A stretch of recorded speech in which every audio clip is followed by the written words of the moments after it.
Avez-vous déjà imaginé un millionnaire reculé, promettre d'y aller doucement en amour? Mais un seul contact change tout. Ce qui s'est passé entre eux est unique. Que pensez-vous qu'il va se passer dans cette histoire? Commentez et n'oubliez pas de vous abonner à notre chaîne et dites-nous de quelle ville vous nous regardez. Écoutez bien ce que je vais vous dire. Ce sera la meilleure histoire que vous entendrez cette semaine. Avant de continuer, je dois dire, si cette histoire vous émeut, devenez auditeur premium. Il y a des romances encore plus profondes, intenses et secrètes. Cliquez sur « Devenir membre maintenant » et écoutez les meilleures histoires exclusives à un prix abordable. Accédez au lien dans la description ou dans le commentaire épinglé. Thomas Bertrand observait Paris du haut de son bureau, au 35e étage, d'un des gratte-ciel les plus imposants de l'avenue des Champs-Élysées. Le ciel grisâtre s'accordait parfaitement avec son costume impeccablement taillé, tandis que ses yeux sombres parcouraient les chiffres qui s'accumulaient sur la feuille de calcul de son ordinateur. Directeur exécutif de Bertrand Construction, l'une des plus grandes entreprises de construction du pays, Thomas avait bâti une réputation aussi solide que les bâtiments que son entreprise érigeait à travers la ville.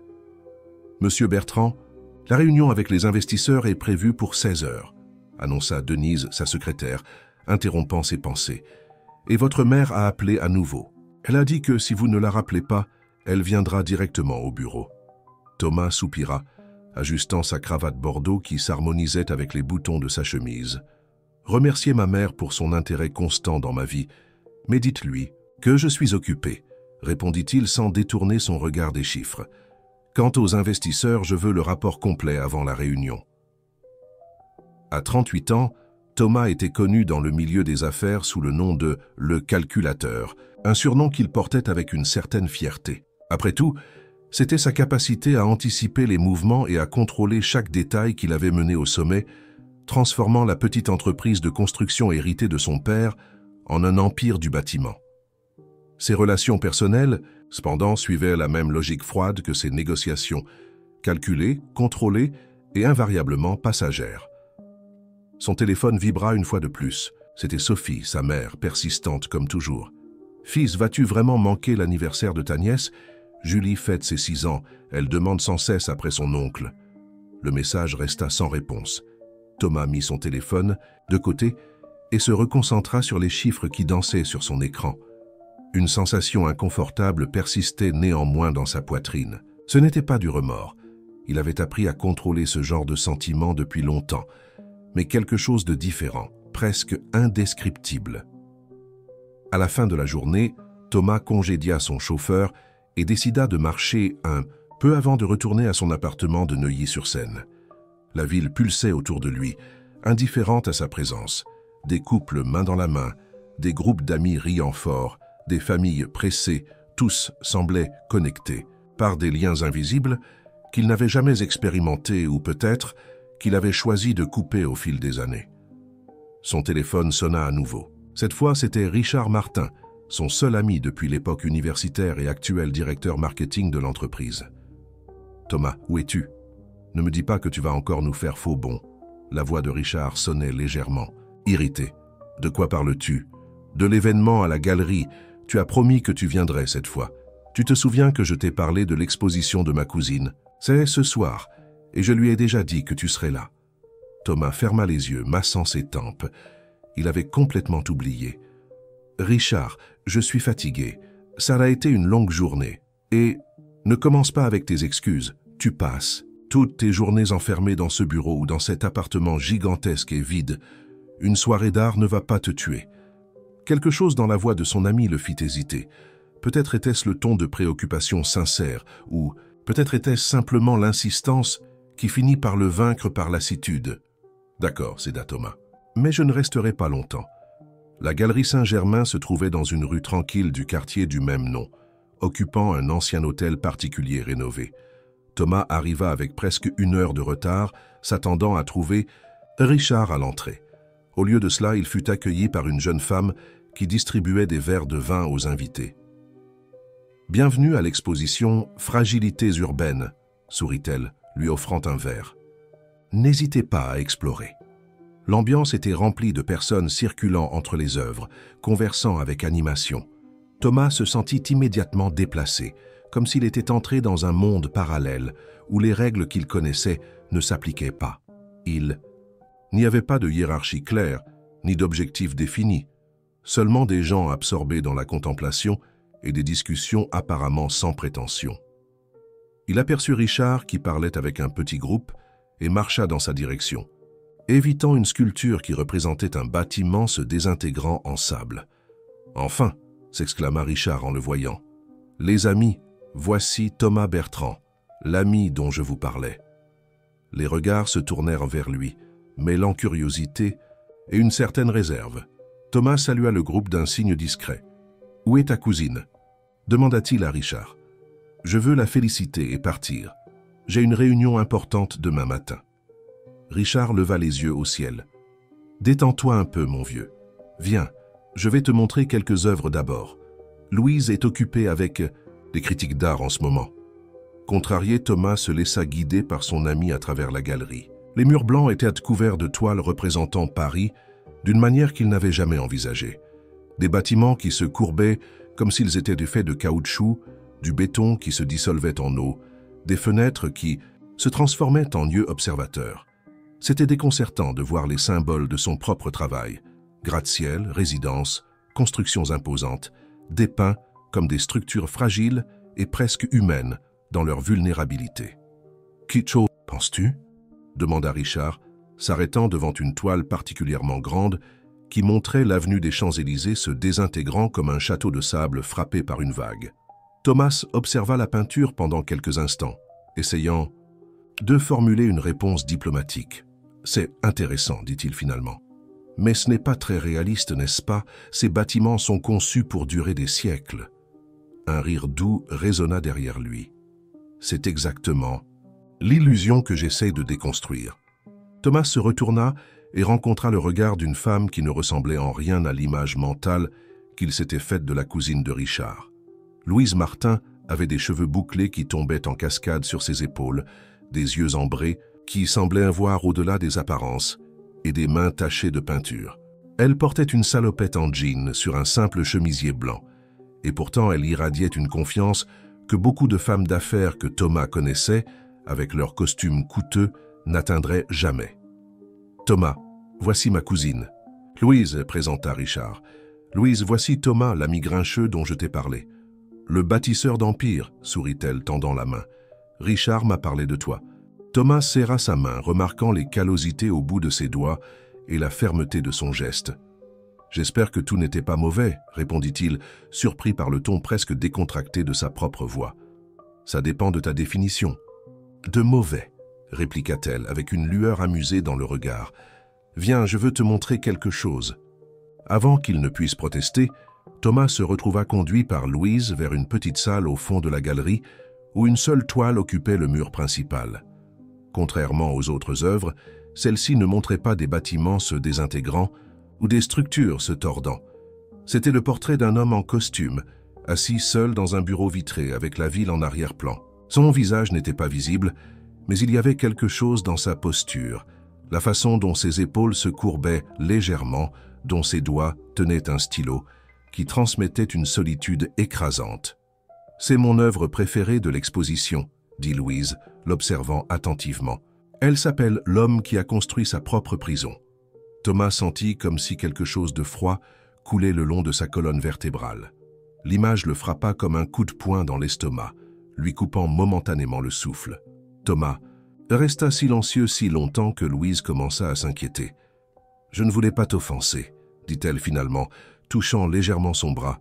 « Je pense que Richard n'aurait pas dû me raconter tant de choses sur toi. » Le contact, même si léger, envoya un courant électrique à travers le corps de Thomas, le sortant de la transe dans laquelle la peinture l'avait plongé. « Tu ne m'as pas offensé, » répondit-il, retrouvant sa contenance. « Je ne m'attendais simplement pas à voir quelque chose d'aussi personnel.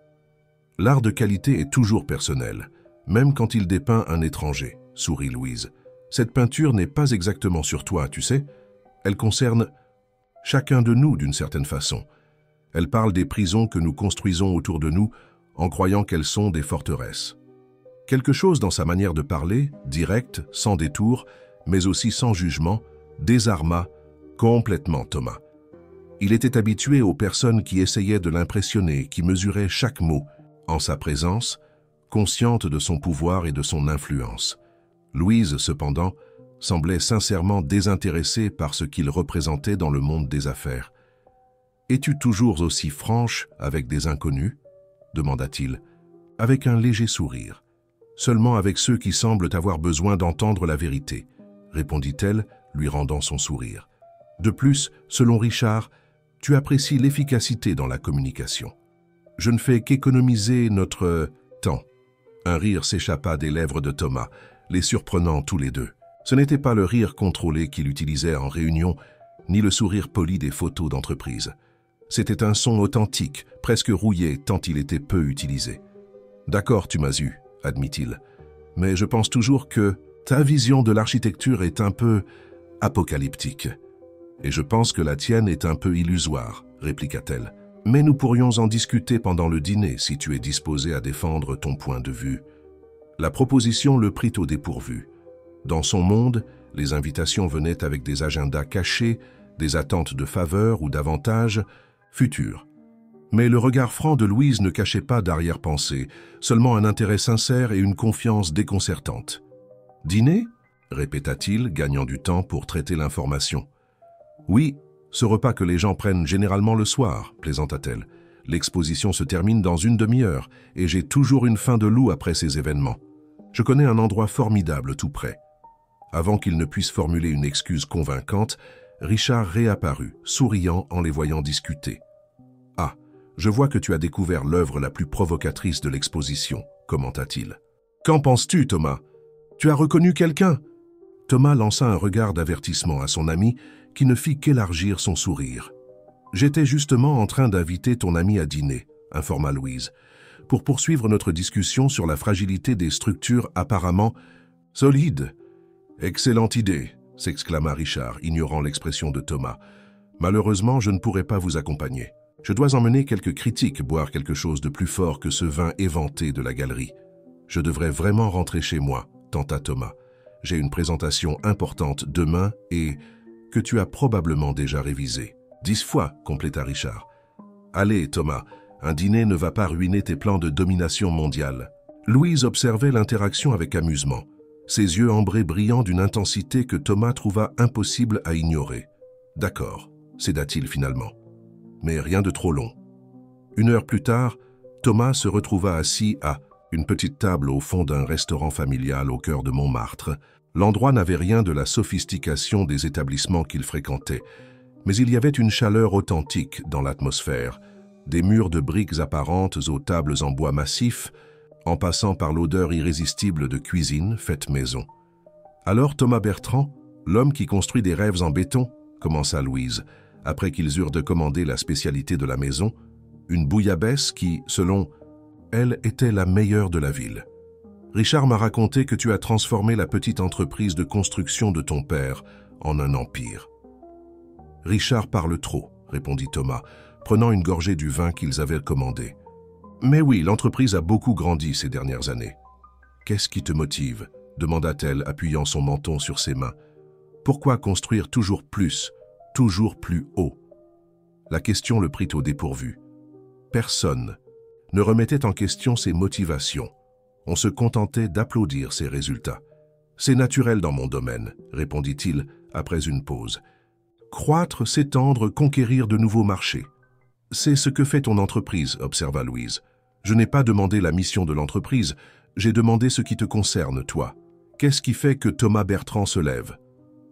Tous les matins et continue d'ériger des structures qui un jour inévitablement tomberont, il y avait quelque chose dans sa manière directe de poser la question, sans malice ni jugement, juste une curiosité sincère qui rendait impossible pour Thomas de recourir aux réponses préparées de ses interviews d'entreprise. Le contrôle, peut-être, admit-il, se surprenant lui-même par son honnêteté. Il y a quelque chose de puissant à transformer un dessin en réalité, avoir quelque chose qui n'était que dans ton esprit, prendre une forme concrète, défier la gravité, résister au temps. Le visage de Louise s'illumina. Exactement. Comme dans la peinture, s'exclama-t-elle. C'est pourquoi nous sommes plus semblables que tu ne l'imagines. Nous essayons tous deux de capturer quelque chose, d'éphémère et de lui donner une forme permanente. La différence, c'est que j'accepte l'inévitabilité de la transformation. Mes peintures se décoloreront un jour, tout comme tes bâtiments finiront par s'effondrer. Thomas fronça les sourcils, peu habitué à voir ses convictions remises en question de manière si directe. Mes bâtiments sont conçus pour durer des générations, argumenta-t-il. Nous utilisons les technologies les plus avancées, les matériaux les plus résistants. Et pourtant, ils restent vulnérables, insista-t-elle, sans agressivité. À un tremblement de terre, à une inondation, au simple passage du temps. N'est-ce pas cette vulnérabilité qui rend tout plus beau? La conscience de l'impermanence? La nourriture arriva, interrompant momentanément la discussion. Thomas observa Louise fermer les yeux en sentant l'arôme de la bouillabaisse, un petit sourire de plaisir se formant sur ses lèvres. Il y avait quelque chose de profondément déconcertant dans sa capacité à être complètement présente, à apprécier pleinement chaque moment. « Tu n'aimes pas beaucoup la vulnérabilité, n'est-ce pas ?» demanda-t-elle soudainement, comme si elle lisait dans ses pensées. Thomas faillit s'étouffer avec sa première bouchée. « Qu'est-ce qui te fait penser ça ?» demanda-t-il, gagnant du temps. « Tout en toi crie « contrôle », répondit-elle, avec un sourire gentil qui adoucissait ses mots.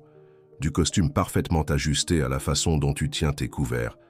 C'est comme si tu avais peur que, si tu lâches prise un peu, tout s'écroulerait. Dans n'importe quelle autre circonstance, avec n'importe quelle autre personne, Thomas aurait mis fin à la conversation là et maintenant.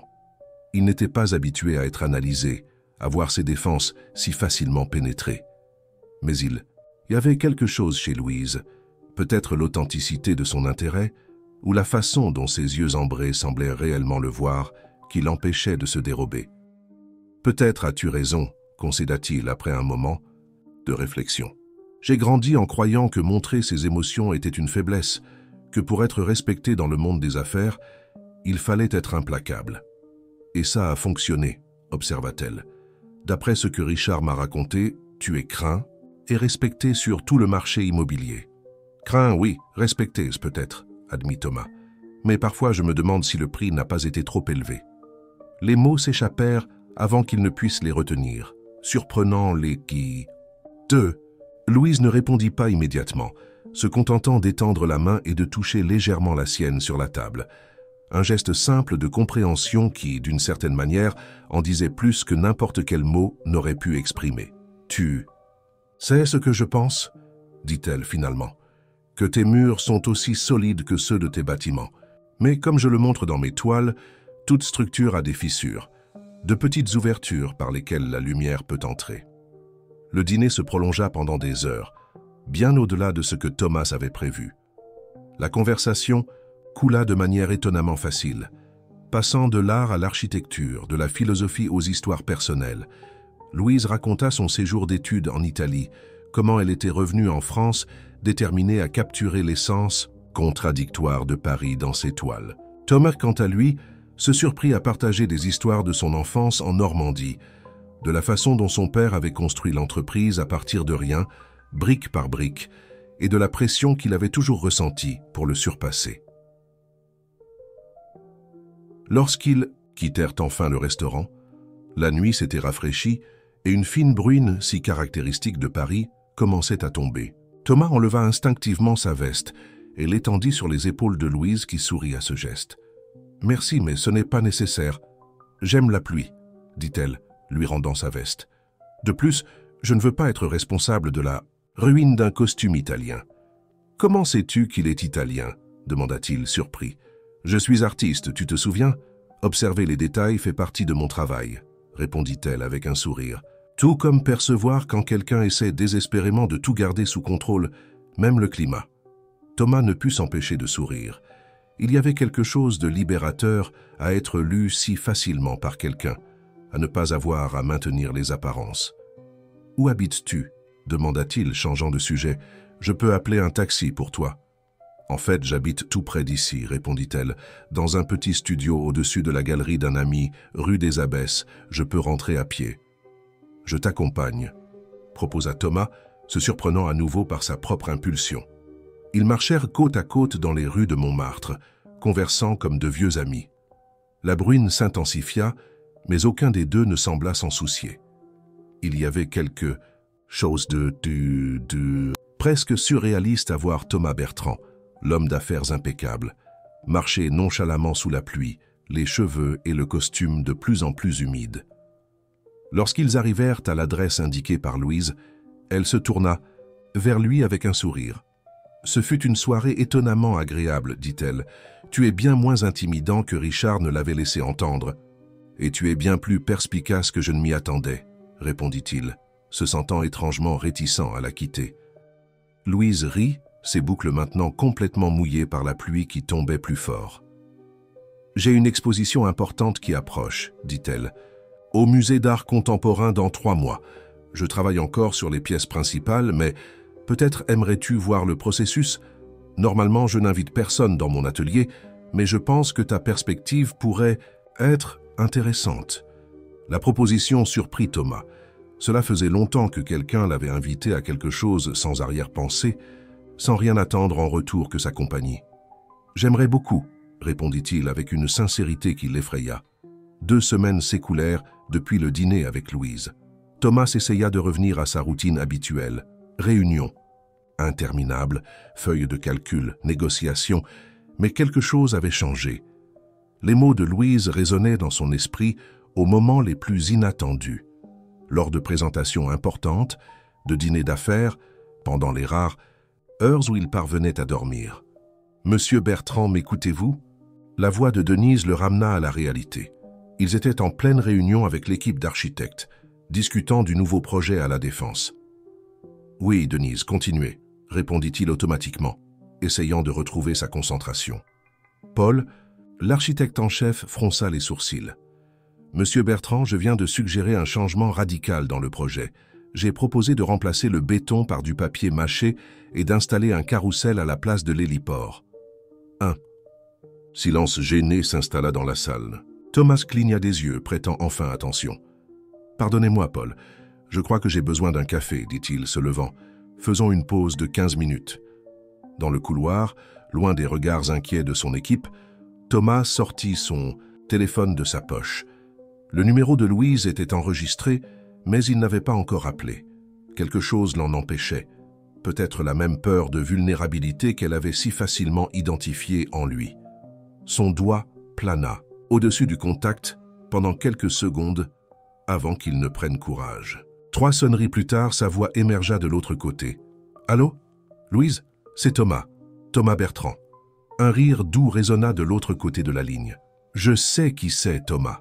Je ne connais pas tant d'hommes qui prononcent leur propre nom de famille, comme s'il s'agissait d'un titre de noblesse. » Il sourit, se détendant un peu. « Désolé de ne pas avoir appelé plus tôt. Les dernières semaines ont été intenses. J'imagine. » « Beaucoup d'empires à construire, beaucoup de murs à ériger, » répondit-elle sans hostilité. « En quoi puis-je t'aider? Ton invitation tient toujours pour visiter ton atelier ?» Il y eut une brève pause. « Bien sûr, en fait, j'y travaille. En ce moment même. Tu peux venir quand tu veux. » Thomas regarda sa montre de poignet, une Patek Philippe, qui avait coûté plus cher qu'une voiture de luxe.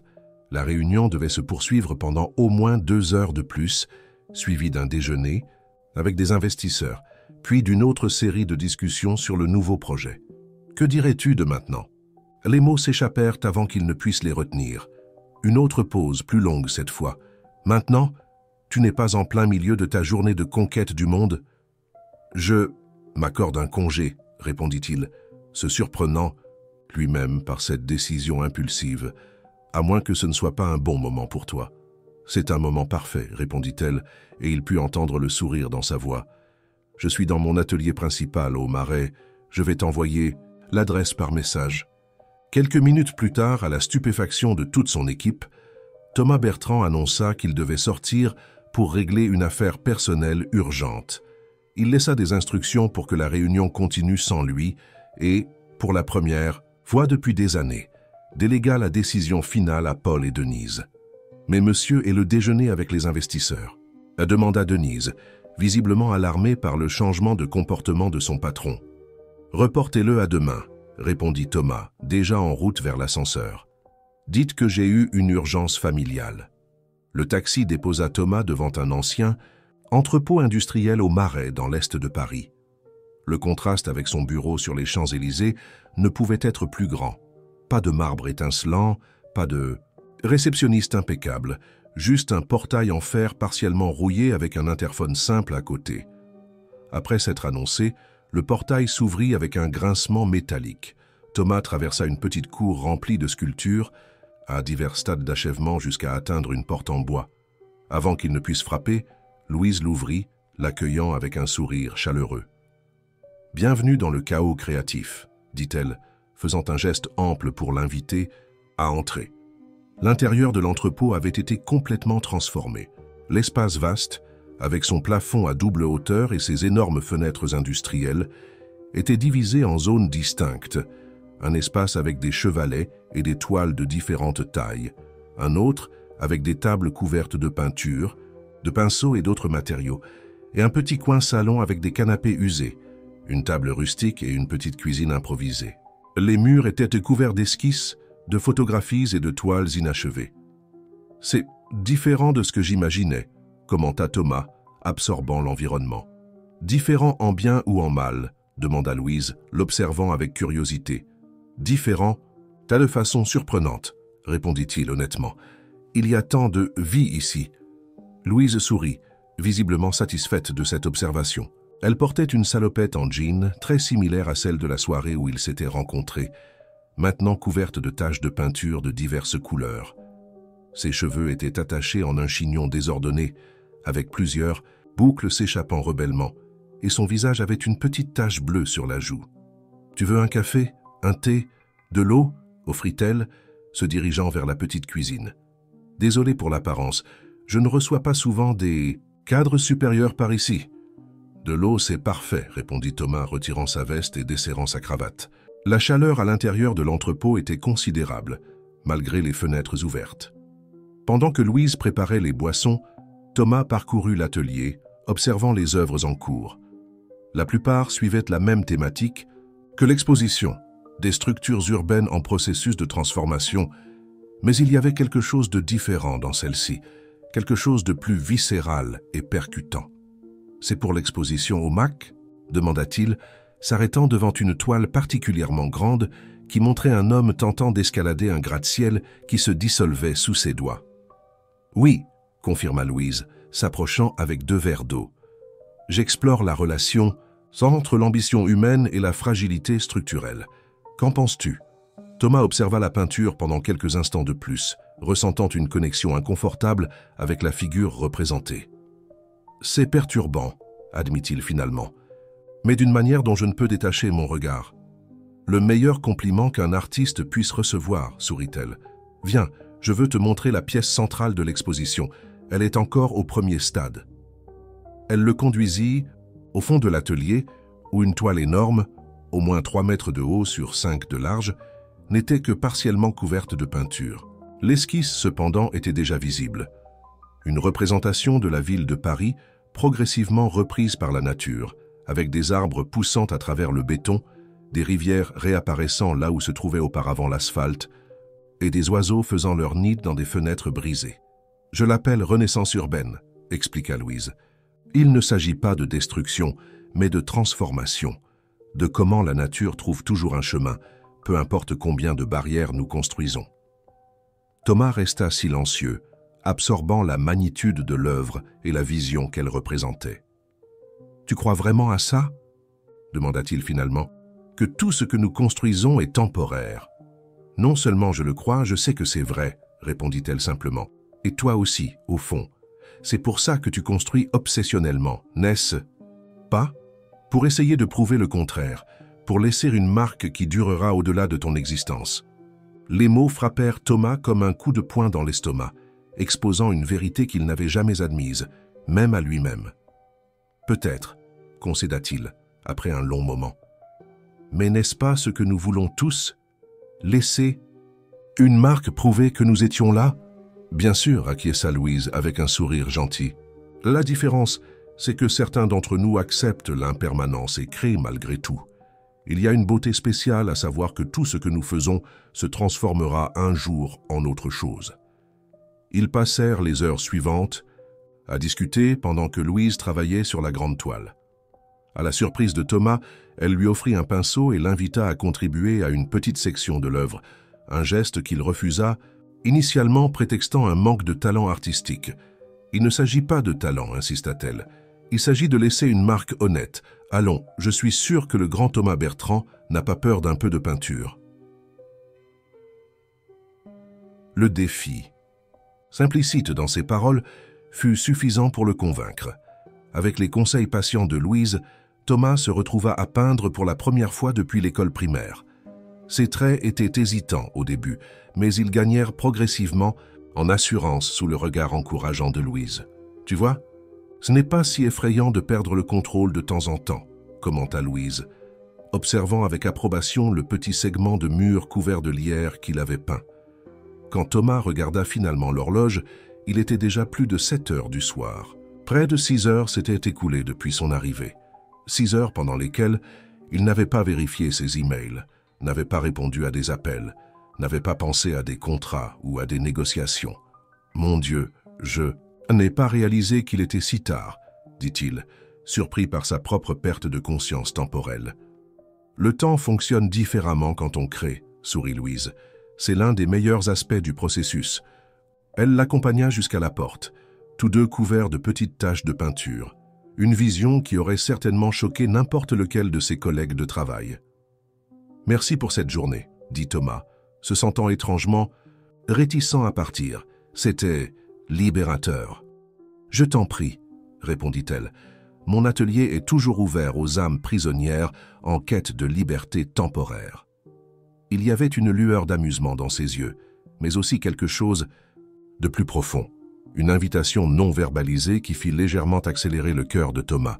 « Puis-je revenir ?» demanda-t-il, la voix plus douce qu'il ne l'avait voulu. « Je pensais que tu ne demanderais jamais, » répondit Louise, avec un sourire qui illumina tout son visage. « En fait, je prévois un petit voyage à Saint-Malo le week-end prochain. J'ai besoin d'inspiration pour certaines pièces de l'exposition. Tu nous voudrais venir ? Je sais que c'est une invitation soudaine et que tu as probablement des réunions importantes et des empires à construire, mais... » « Oui, » interrompit Thomas, les surprenant tous deux par la rapidité de sa réponse. « J'adorerais. » En retournant à son appartement ce soir-là, Thomas réalisa qu'il avait pris plus de décisions impulsives en une seule journée que durant les 5 dernières années. Le plus surprenant, cependant, était le fait qu'il ne regrettait aucune d'entre elles. Son téléphone avait accumulé des dizaines d'appels manqués et de messages non lus, de Denise, de cadres, de clients importants. N'importe quel autre jour, il aurait passé la soirée à répondre à chacun d'eux, reprenant le contrôle de la situation.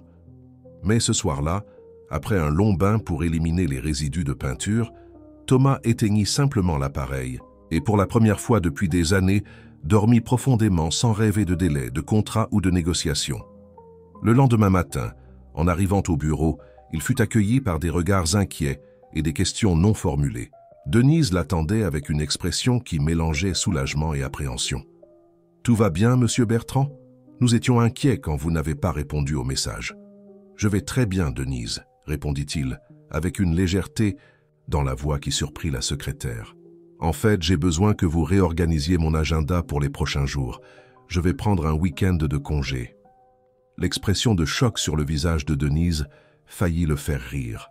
En 8 ans de travail ensemble, elle ne l'avait jamais vu prendre plus d'une journée de congé, et encore, seulement quand il était trop malade pour sortir du lit. « Le week-end entier ?» demanda-t-elle, comme si elle n'était pas sûre d'avoir bien entendu. « Oui, du vendredi au dimanche, » confirma Thomas. « Ah, et s'il vous plaît, reportez toutes les réunions de cet après-midi. J'ai un engagement personnel. » Denise le regarda comme s'il venait d'annoncer qu'il abandonnait l'entreprise pour rejoindre un cirque. « Un problème, Denise ?» demanda-t-il, réprimant un sourire. « Non, monsieur, aucun problème, » répondit-elle rapidement. « C'est juste que vous allez bien, je veux dire, vous êtes en bonne santé ?» Thomas se permit enfin de sourire. « Je ne me suis jamais senti aussi bien, Denise. Jamais aussi bien. » L'après-midi, après avoir résolu les questions les plus urgentes, il quitta à nouveau le bureau, cette fois avec pour destination un magasin qu'il n'avait jamais imaginé visiter. Une boutique d'articles pour arts plastiques dans le centre-ville. Il en sortit avec un kit d'aquarelle que le vendeur avait assuré être parfait pour les débutants et un bloc de papier spécial pour cette technique. Tandis que le chauffeur le ramenait au bureau, Thomas regarda par la fenêtre de la voiture, observant la ville avec un regard neuf. Les structures de béton et de verre qui représentaient auparavant seulement des investissements et des opportunités d'affaires semblaient maintenant raconter des histoires, d'ambition, de rêve, de transformation. Et pour la première fois depuis longtemps, il ressentit une étincelle d'enthousiasme qui n'avait rien à voir avec des contrats millionnaires ou de nouveaux projets. Il était impatient pour le week-end à Saint-Malo, pour l'opportunité de voir le monde à travers les yeux de Louise pendant quelques jours de plus. Et peut-être à travers ce nouveau prisme, pourrait-il enfin se voir lui-même avec plus de clarté. Saint-Malo accueillit Thomas et Louise avec un ciel d'un bleu intense et une brise marine qui portait des promesses de jours tranquilles. La petite ville historique sur la côte de Bretagne, avec ses rues pavées et ses maisons anciennes, semblait exister dans une dimension différente du Paris frénétique qu'ils avaient laissé derrière eux. « Respire profondément », suggéra Louise, tandis qu'ils traversèrent le centre historique en direction de la petite pension où ils séjourneraient. Cet air contient des siècles d'histoire. Thomas obéit, remplissant ses poumons d'air salin. À l'insistance de Louise, il avait laissé ses costumes à Paris, optant pour des pantalons en lin et des chemises simples qu'il n'aurait jamais portés en réunion d'affaires. Il se sentait étrangement exposé sans son armure corporative, mais aussi inexplicablement léger. « Comment as-tu découvert cet endroit ?» demanda-t-il, observant les façades colorées des maisons anciennes, dont beaucoup avaient été transformées en galeries, boutiques d'artisanat et cafés. « Je suis venue ici pour la première fois quand j'étais étudiante, » répondit Louise, ajustant la bandoulière du sac en toile où elle transportait son matériel de peinture. « Je cherchais de l'inspiration pour un projet universitaire et je suis tombée amoureuse de la façon dont la ville existe dans de multiples couches temporelles, le colonial et le contemporain coexistant en harmonie. » La pension était une ancienne maison restaurée, avec seulement 6 chambres réparties autour d'une cour intérieure, où un vieux manguier offrait une ombre généreuse. Ils avaient réservé des chambres séparées, un arrangement que Thomas apprécia, non pas qu'il ne désirait pas une plus grande proximité avec Louise, mais parce qu'il essayait encore de traiter les sentiments qu'elle éveillait en lui. « On se retrouve ici dans 1 heure, » suggéra Louise, après qu'ils se furent installés.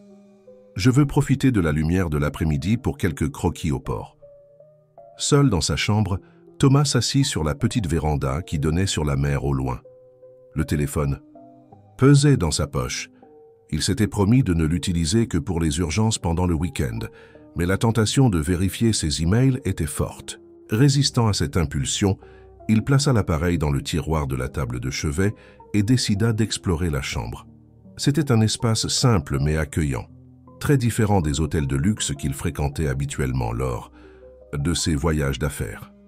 Les murs blanchis à la chaux abritaient quelques aquarelles de paysages locaux et une petite étagère proposait des livres laissés par des hôtes précédents. Un titre attira son attention, « L'art de voir » d'Aldous Huxley. Il prit le livre et le feuilleta distraitement, s'arrêtant sur un passage souligné par un lecteur anonyme. La plupart des gens vivent dans un trou très étroit de l'immense champ de leur conscience potentielle. Les mots le frappèrent avec une force inattendue, comme s'ils avaient été écrits spécialement pour lui. N'était-ce pas exactement ce que Louise avait essayé de lui montrer? Qu'il vivait dans un espace réduit de sa propre existence, construisant des murs toujours plus hauts autour de lui. 1 heure plus tard, ils se retrouvèrent dans la cour, comme convenu.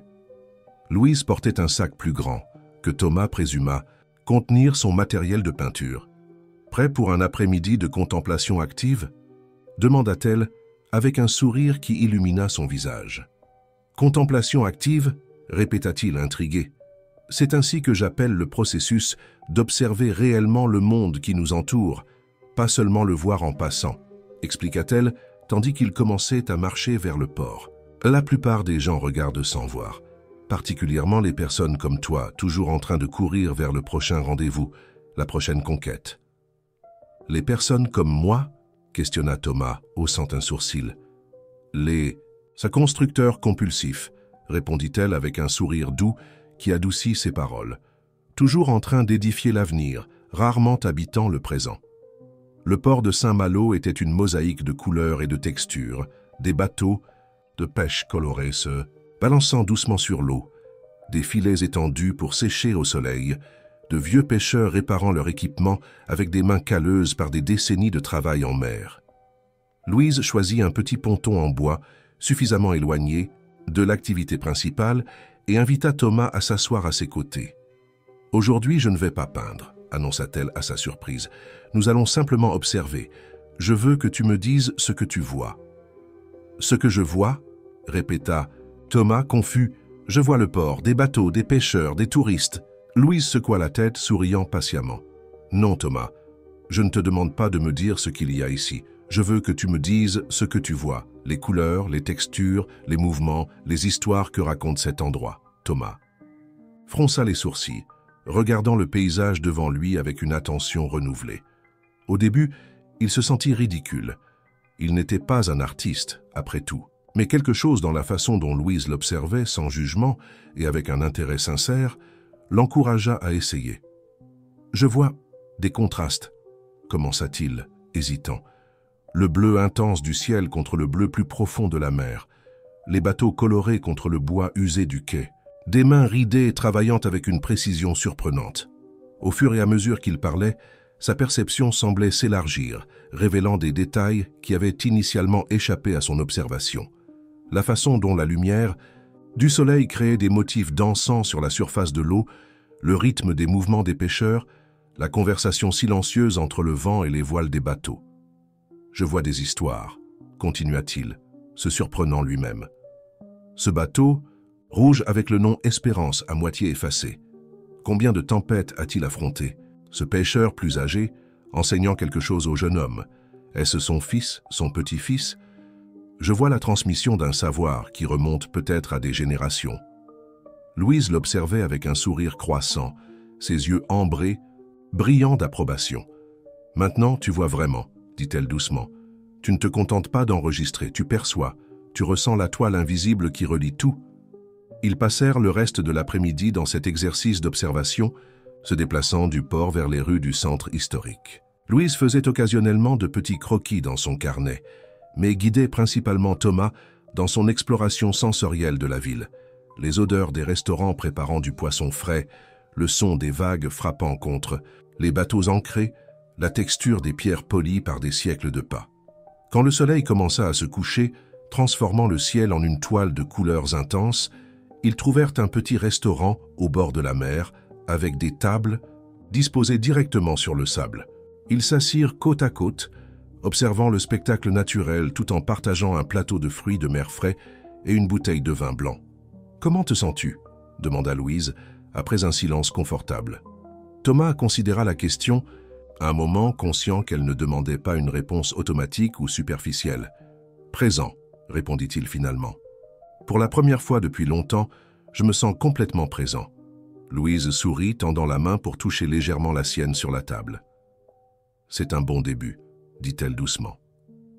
Le contact envoya un courant électrique dans le bras de Thomas, réveillant des sensations depuis longtemps endormies.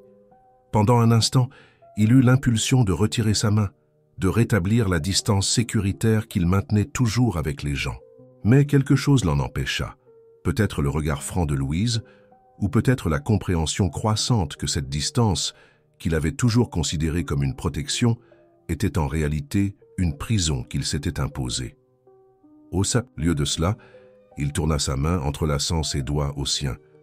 Un geste simple, mais qui pour Thomas représentait une reddition monumentale, non pas une défaite, mais la reconnaissance que certaines batailles n'avaient pas besoin d'être livrées. Le week-end se déroula comme un rêve vivant. Le samedi, ils louèrent un petit bateau et explorèrent les nombreuses plages désertes qui parsemèrent la côte. Louise, déterminée à capturer la lumière unique de cet endroit, fit poser Thomas dans une petite crique aux eaux cristallines, avec des montagnes verdoyantes en arrière-plan. « Ne bouge pas », ordonna-t-elle, préparant ses aquarelles. « Je veux capturer cette expression. »« Quelle expression ?» demanda-t-il, se sentant gêné. « Celle de quelqu'un qui redécouvre sa propre capacité à s'émerveiller, » répondit-elle simplement. Le soir, Ils dînèrent dans un petit restaurant du centre historique, où un musicien local jouait doucement de la guitare dans un coin. L'atmosphère intime, éclairée uniquement par des bougies et de petites lampes colorées suspendues au plafond, créa un cadre presque magique. Sans s'en rendre compte, Thomas se surprit à partager des histoires qu'il n'avait jamais racontées à personne, sur son père, qui avait construit l'entreprise de ses propres mains, mais n'avait jamais manifesté de satisfaction face aux réussites de son fils, sur sa mère qui avait tenté d'adoucir la rigidité de son mari sans jamais le confronter directement, sur ses rêves d'architecture qu'il avait abandonnés pour suivre la voie sûre des affaires immobilières. « Tu n'as jamais pensé à reprendre ces rêves ?»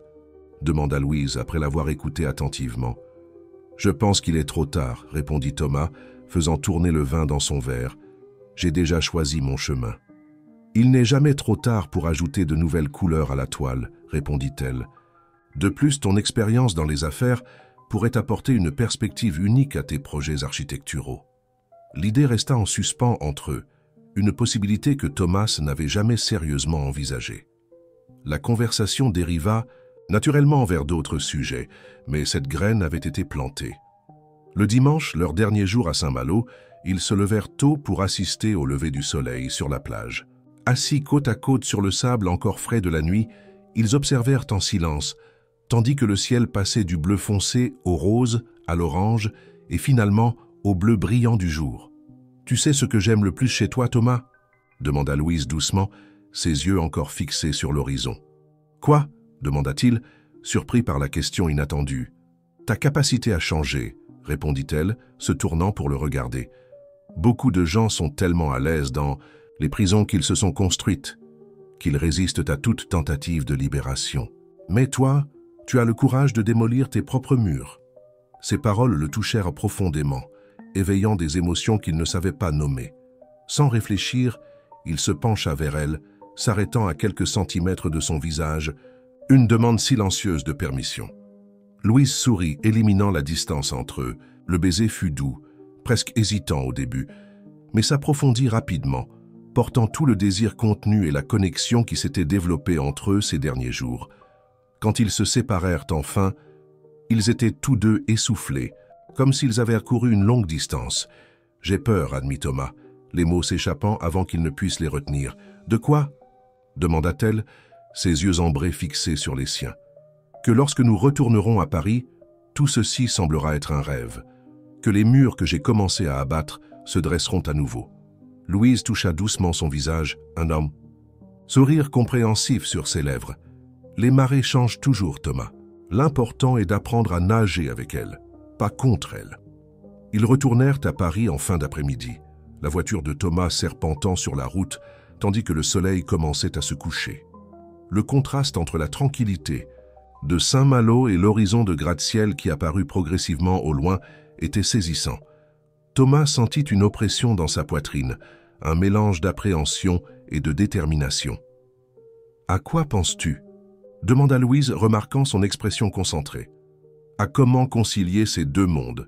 répondit-il honnêtement. « L'homme que j'étais à Saint-Malo et l'homme que je suis à Paris. » Louise sourit, posant sa main sur la sienne sur le volant. « Peut-être n'as-tu pas besoin de les concilier, suggéra-t-elle. Peut-être dois-tu simplement permettre qu'ils se transforment l'un en l'autre, comme les marées que nous avons vues à Saint-Malo, toujours en mouvement, toujours changeantes, mais toujours parties du même océan. » Quand ils arrivèrent, finalement à l'adresse de Louise à Montmartre, Thomas ressentit une réticence presque physique à lui dire au revoir. Le week-end avait été une révélation, une parenthèse d'authenticité dans sa vie soigneusement contrôlée. « Quand puis-je te revoir ?» demanda-t-il, après l'avoir aidé avec son petit bagage. « Demain, je commence la phase la plus intense de préparation pour l'exposition, » répondit-elle. « Je vais pratiquement vivre dans l'atelier pour les prochaines semaines. » « Puis-je aider d'une façon ou d'une autre ?» et proposa Thomas, se surprenant lui-même par la sincérité de l'offre. Louise sourit, touchant doucement son visage. « Ta présence est déjà une aide, » dit-elle. « Mais j'ai besoin de me concentrer totalement sur ce travail maintenant. C'est l'opportunité que j'attends depuis des années. » Thomas acquiesça, comprenant l'importance du moment pour elle. « Je comprends, » dit-il. « mais sache que je suis là pour tout ce dont tu pourrais avoir besoin. » Ils se dirent au revoir avec un long baiser, chargé de promesses non verbalisées. En conduisant vers son appartement à Neuilly-sur-Seine, Thomas se sentit partagé entre deux mondes, celui de la liberté qu'il avait expérimenté ces derniers jours et celui des responsabilités qui l'attendaient. Les semaines suivantes ramenèrent Thomas à la réalité de sa vie d'entreprise, mais quelque chose de fondamental avait changé. Les réunions qui occupaient auparavant toute son attention semblaient maintenant curieusement distantes, comme s'il s'observait y participer d'un point extérieur. Les décisions qu'il prenait autrefois automatiquement passaient désormais par un nouveau filtre qui questionnait non seulement la viabilité financière, mais aussi l'impact humain et environnemental. « Monsieur Bertrand, tout va bien ?» demanda Denise, après une réunion particulièrement tendue avec des investisseurs, où Thomas avait, à la surprise de tous, remis en question la nécessité de supprimer un espace vert pour maximiser la surface constructible. « Oui, Denise. »« Pourquoi ? Vous semblez différent, » répondit-elle, choisissant soigneusement ses mots. « Plus humain ?» suggéra-t-il avec un léger sourire. Denise rougit, mais acquiesça timidement. « Peut-être suis-je effectivement plus humain, » concéda Thomas. « Est-ce mauvais pour les affaires ? » ?»« Non, monsieur, » répondit-elle rapidement. « En fait, l'équipe semble plus motivée, moins tendue. » Thomas hocha la tête, pensif. « C'est bien, Denise, très bien. » Ses visites à l'atelier de Louise devinrent une partie de sa routine, pas quotidienne, car elle avait réellement besoin d'espace pour travailler, mais suffisamment fréquente pour que la connexion entre eux continue à se renforcer. Il l'observait peindre, contribuant occasionnellement par un coup de pinceau hésitant sous sa direction, ou simplement s'asseyant en silence avec un livre pendant qu'elle travaillait. À la maison, il commença à consacrer quelques heures par semaine à reprendre ses esquisses architecturales, un passe-temps abandonné depuis l'université. Au début, ses traits étaient hésitants, prisonniers de conventions et de limitations auto-imposées. Mais progressivement, inspiré par la liberté qu'il voyait dans les œuvres de Louise, il commença à explorer des idées plus audacieuses, des bâtiments qui intégraient nature et structure, des espaces qui privilégiaient l'expérience, humaine plutôt que la maximisation du profit. La transformation de Thomas n'échappa pas à Richard, qui l'observait avec un mélange de surprise et d'approbation. « Ma cousine t'a vraiment changé, hein ?» lui commenta-t-il lors d'un des rares déjeuners qu'il parvenait à partager. « De quoi parles-tu » demanda Thomas, feignant le désintérêt. « Oh, je t'en prie, » rit Richard. « Tu as annulé 3 réunions la semaine dernière pour aller à son atelier. Toi qui auparavant n'aurais pas annulé une réunion même avec une pneumonie. De plus, j'ai entendu dire que tu repenses le projet de la Défense pour inclure plus d'espaces verts, même si cela réduit la marge bénéficiaire. » Thomas sourit sans nier les observations de son ami. « Les choses changent, Richard. Les gens changent. »« Et c'est tant mieux, » répondit Richard, levant son verre dans un toast silencieux. Cependant, tout n'était pas rose. À mesure que la date de l'exposition approchait, Thomas commença à remarquer des changements dans le comportement de Louise. Elle semblait de plus en plus tendue, moins communicative, souvent perdue dans des pensées lointaines, même lorsqu'ils étaient ensemble. Ses mains, toujours si fermes en tenant le pinceau, tremblèrent parfois, et des cernes sous ses yeux révélaient des nuits mal dormies. « Tout va bien ?» demanda Thomas un soir, alors qu'il partageait un dîner simple dans son atelier. « Bien, sûr ?» répondit Louise automatiquement, mais sans rencontrer son regard. « Je suis juste fatigué. L'exposition est dans 3 semaines et j'ai encore tant à faire. » Mais Thomas savait qu'il y avait plus. Il pouvait le sentir dans les coups de pinceau hésitants qu'il voyait sur les nouvelles toiles, dans le nombre croissant d'esquisses abandonnées, dans la façon dont elle restait parfois immobile devant une toile vierge, comme si elle avait oublié comment peindre. Ce fut Richard qui éclaircit finalement la situation lors d'un café rapide pendant une pause de réunion. « Je suis inquiet pour Louise, » admit-il, après quelques minutes de conversation décontractée. « Moi aussi, » confessa Thomas. « Elle semble bloquée. » Richard acquiesça gravement. « C'est plus que ça. Cette exposition, ce n'est pas juste une exposition de plus. Plusieurs critiques importants ont confirmé leur présence, y compris des personnes d'Europe et des États-Unis. Ça pourrait être le tournant dans sa carrière. »« Elle ne m'a pas dit ça, » murmura Thomas, comprenant enfin l'ampleur de la pression que Louise affrontait. Louise n'a jamais été du genre à partager ses insécurités, expliqua Richard. Depuis l'enfance, elle a toujours tout affronté. Seule, mais cette fois, je crains qu'elle ne soit submergée. La pièce centrale de l'exposition, cette immense toile sur la transformation urbaine, est encore inachevée. Et d'après ce que j'ai compris, elle n'arrive tout simplement pas à avancer. Ce même soir, Thomas se rendit à l'atelier sans prévenir, apportant de la cuisine thaïlandaise, le type de nourriture qu'il avait découvert être la préférée de Louise quand elle était stressée. Il la trouva assise par terre, entourée d'esquisses déchirées, le regard fixé sur la grande toile qui restait obstinément inachevée. « Dîner surprise », annonça-t-il, levant les sacs comme une offrande de paix. Louise se retourna, visiblement surprise par sa présence. Pendant un bref instant, Thomas vit une vulnérabilité pure dans ses yeux, peur, frustration, épuisement, avant qu'elle n'essaie de composer une expression plus animée. « Je ne t'attendais pas aujourd'hui, » dit-elle, se levant et tentant discrètement d'écarter les esquisses déchirées avec son pied. « J'ai pensé que nous pourrions célébrer, » dit Thomas, décidant de ne pas la confronter directement. « Célébrer quoi ?» demanda-t-elle confuse. « Ma première décision en tant qu'architecte depuis 15 ans, » répondit-il souriant. « Je viens de rejeter le projet original du développement à la Défense et j'ai désigné une nouvelle équipe pour le développer. À partir de quelques esquisses que j'ai faites. » Les yeux de Louise s'écarquillèrent. « Tu as fait quoi ?»« J'ai redessiné le projet, » répéta-t-il, commençant à sortir les contenants de nourriture. Plus d'espace vert, des systèmes de récupération d'eau de pluie, des panneaux solaires, des espaces communs qui encouragent réellement l'interaction entre les résidents. Le conseil a failli avoir une crise cardiaque collective quand j'ai présenté la proposition, mais ils ont finalement approuvé. Ça réduira notre marge de profit immédiate, mais rendra le développement beaucoup plus attractif à long terme. Pendant un moment, Louise le regarda simplement, comme si elle voyait une personne complètement différente. Puis, de façon inattendue, des larmes commencèrent à couler sur son visage. « Et qu'est-ce qu'il y a ?» demanda Thomas, alarmé, s'approchant rapidement pour l'étreindre. « Tu te transformes » sanglota-t-elle contre sa poitrine. « Tu trouves de nouvelles voies, tu grandis, alors que je suis complètement bloqué. » Finalement, les barrières étaient tombées.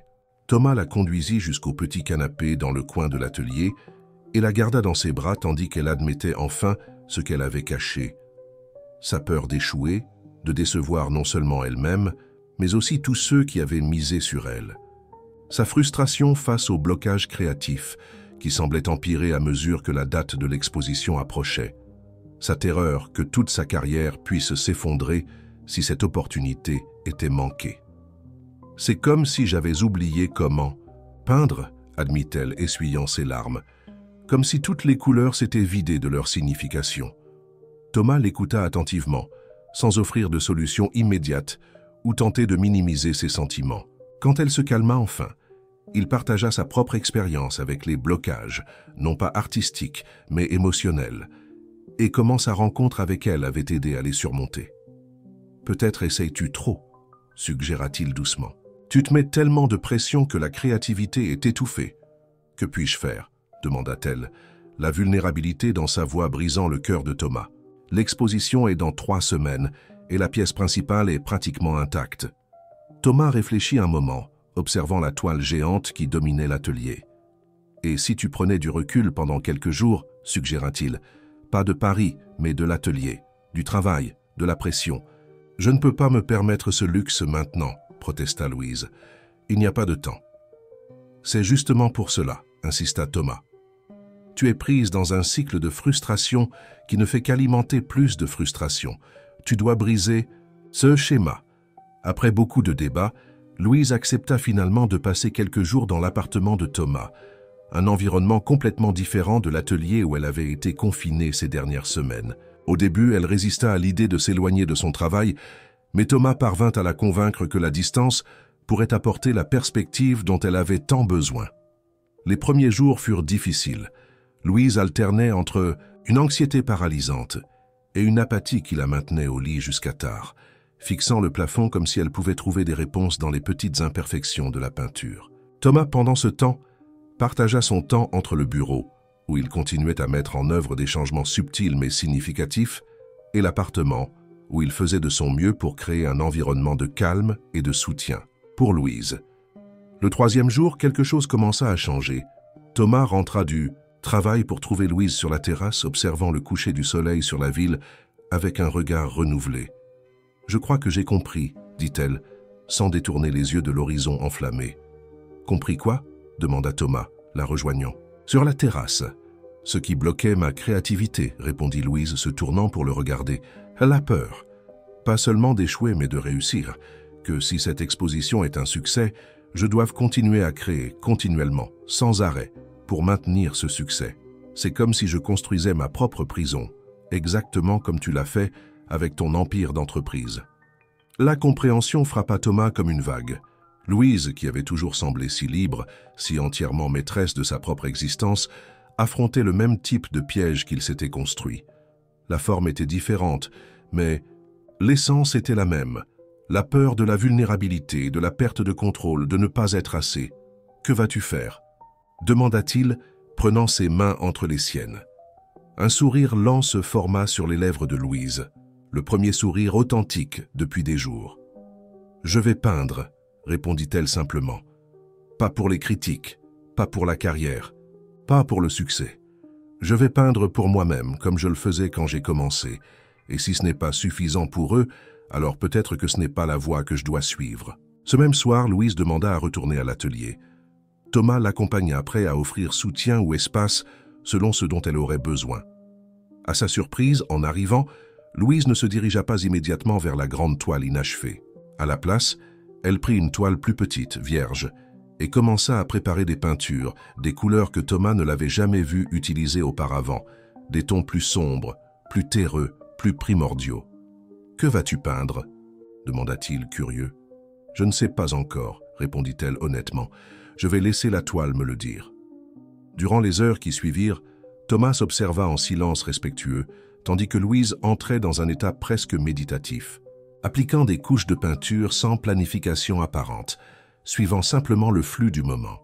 Le résultat commença à prendre forme, non pas un paysage urbain comme les autres œuvres de l'exposition, mais quelque chose de plus abstrait, plus viscéral, une représentation du processus même de transformation. Quand elle posa finalement son pinceau, il était plus de minuit. Louise semblait épuisée, mais ses yeux brillaient d'une lumière renouvelée. « Ce n'est pas ce que j'attendais, » dit-elle, observant critiquement la nouvelle œuvre. « Mais c'est honnête, c'est réel. » Thomas s'approcha, observant attentivement la toile. C'était une explosion de couleurs et de textures, des zones de chaos absolu coexistant avec des moments de clarté cristalline, tension et relaxation, obscurité et lumière, tout simultanément en conflit et en harmonie. « C'est incroyable, » dit-il sincèrement. « C'est comme regarder à l'intérieur de l'esprit de quelqu'un en transformation. » Louise sourit, se tournant pour le regarder. « Ce n'est pas seulement quelqu'un, Thomas. C'est nous, toi et moi.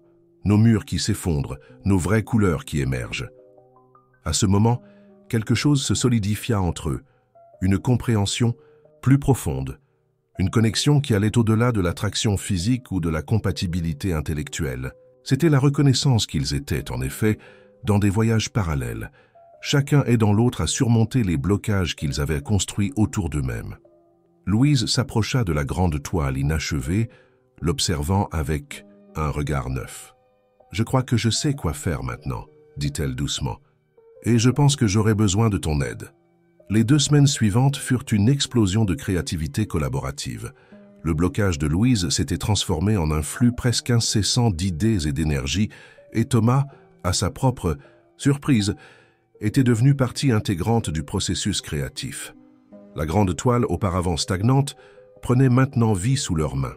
La vision originale de Louise, Paris progressivement reprise par la nature, avait évolué vers quelque chose de plus complexe et nuancé. Pas seulement la nature envahissant la ville, mais la ville s'adaptant, se transformant, trouvant un nouvel équilibre, en harmonie avec le monde naturel. Et au centre de cette transformation, des figures humaines participaient activement au processus, non pas comme conquérants ou victimes, mais comme facilitateurs, comme pont entre les mondes construits et naturels. « Ici, » indiqua Louise, guidant la main de Thomas alors qu'il appliquait de la peinture dans une section de la toile géante. Plus doux, comme si le béton se dissolvait naturellement, sans être détruit. Thomas obéit, émerveillé par la façon dont elle pouvait visualiser l'ensemble tout, en travaillant sur des détails minuscules. Sa contribution à l'œuvre avait commencé de façon hésitante, de petites touches, principalement dans les sections architecturales où sa connaissance technique était utile. Mais progressivement, encouragé par la confiance que Louise plaçait en lui, il commença à suggérer des changements plus significatifs, des ajouts qui reflétaient son propre parcours de transformation. Et si nous ajoutions, ici dans ce bâtiment central, des fenêtres qui s'ouvrent comme des pétales, suggéra-t-il un soir, tandis qu'ils observaient l'œuvre en cours. Comme si la structure elle-même fleurissait, au lieu d'être simplement envahie par les plantes. Les yeux de Louise s'illuminèrent. Oui, et nous pouvons étendre ce concept à d'autres structures, pas seulement résistant ou succombant à la nature, mais évoluant avec elle, apprenant de ses modèles. Cette synthèse de vision, l'approche plus émotionnelle et intuitive, de Louise avec la connaissance technique et le sens structurel de Thomas, aboutit à quelque chose qu'aucun des deux n'aurait pu créer seul. L'œuvre grandissait non seulement en complétude, mais en profondeur et en signification. Pendant ce temps, au bureau, Thomas mettait en œuvre des changements qui reflétaient son évolution personnelle. Le projet de la Défense était devenu un terrain d'essai pour ses idées renouvelées sur l'architecture et le développement urbain. L'équipe, initialement sceptique, se laissa progressivement gagner par son enthousiasme en voyant comment les nouveaux concepts pouvaient non seulement bénéficier à l'environnement, mais aussi créer des espaces plus humains et potentiellement plus valorisés sur le marché. Monsieur Bertrand, appela Paul, l'architecte en chef, après une réunion particulièrement productive. « Puis-je parler franchement ?» « Toujours, Paul, répondit Thomas, conscient que dans le passé, sa réponse aurait été plus réservée.